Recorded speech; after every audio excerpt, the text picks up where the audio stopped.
Жалпы салам достор, өткөндө биринчи бөлүктө Курманбек Бакиев кантип бийликтен кеткенине күбө болдуңуздар эле.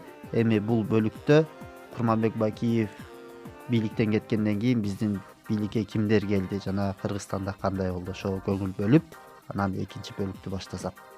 Кыргызстанда 2010-жылдын 7-апрелиндеги 90-га жакын адамдын өмүрүн алган инкылапта Курманбек Бакиевдин бийлиги кулатылып, мамлекетти 15 саясатчыдан турган убактылуу өкмөт колуна алган. Алар Роза Отунбаева, Алмазбек Атамбаев, Өмүрбек Текебаев, Темир Сариев, Азимбек Бекназаров, Эмилбек Каптагаев, Кеңешбек Дүйшөбаев, Исмаил Исаков, Абдыган Эркебаев, Топчубек Тургуналиев, Дүйшөн Кулчотонов, Элмира Ибраимова, Болот Шер, Исе Өмүркулов, Сооронбай Жээнбеков. Инкылаптык шартта убактылуу өкмөт Кыргызстандагы аткаруу жана мыйзам чыгаруу бийлигинин функцияларын аткарган. Булардын ичинен Сооронбай Жээнбеков Ош облусуна губернатор болуп дайындалгандыгына байланыштуу өз арызынын негизинде убактылуу өкмөттүн мүчөлүгүнөн чыгарылган. Мына анан ошентип достор шайлоо башталды. Президенттикке кандай адам керек? Бизди алдабаган таза чынчыл шопур керек. Динин сатып кеткендер да болбойт. Биринчиден автобусту айдаганды билген киши керек. Азыр элдин баары эле айдаганды билет. Мисалы мен да айдап жүрөм. Кааласаңар. Автобус сага велосипед эмес. Жарабайт. Мотоцикл айдагандар да жарабайт. Туура. Мыйзамды, коомдук тартипти бузбаган, билимдүү, моралдык жактан таза адам болуш керек. 3 аял алып турмун. Анемнеси бар экен. Азыр биз деген демократиялуу өлкөдө жашап атабыз. Унутпагыла да. Чувас байке 6. Чубарымбек, сен аны кайдан билесиң? Жөн отур. Атам айткан.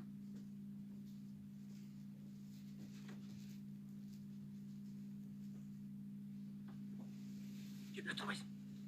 Өзүң айтпадың беле?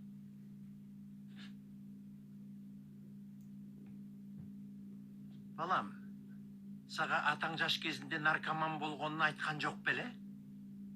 Жок, айткан эмес. Сен көп билжираба, акмак. Өзүң акмак. Эмне калппы? Керек болсо сени 6 ай камалып жаткансың. Өзүңчү? Сен деген дезертирсиң. Армиядан калыш үчүн трактордун бурамасын жутуп алып, ооруканага жата калганыңды эч ким билбейт дейсиңби? Операция işimin. Ошо бурама чыкпай калып, операция болгонсузда.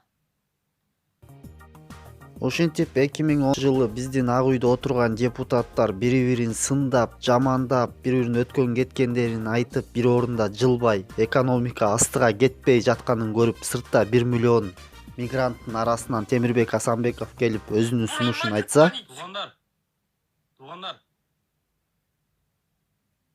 Уялбайсыңарбы? Ушу кантип болсун?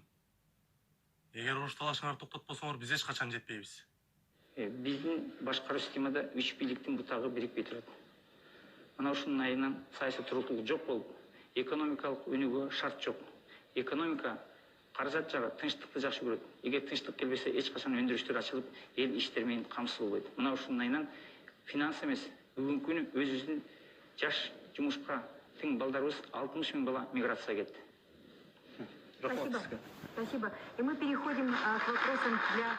Gib yamu, gib. Öňü tanışı sırayt. Угуп турсаңар. Нагы бир акылман табылды. Бизге акыл үйрөткөндөй сенесиң кимсиң? Я. Kayaktan çıkardı bul. Туугандар, бардыгы мыйзам чегинде болсун.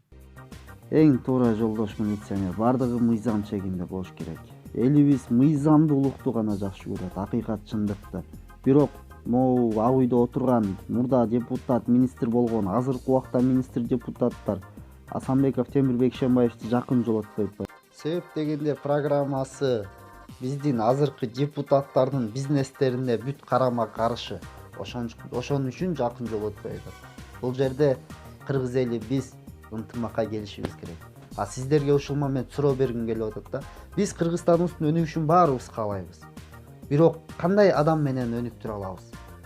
Бизге билимдүү, коррупцияга аралашпаган, жана мурда министр депутат болуп ошолордун чөйрөсүнө аралашпаган адам менен ынтымакка чакырган адам менен өнүктүрө алабызбы, же дагы эле элди көтөрүлүшкө үндөгөн адам менен өнүктүрөбүзбү?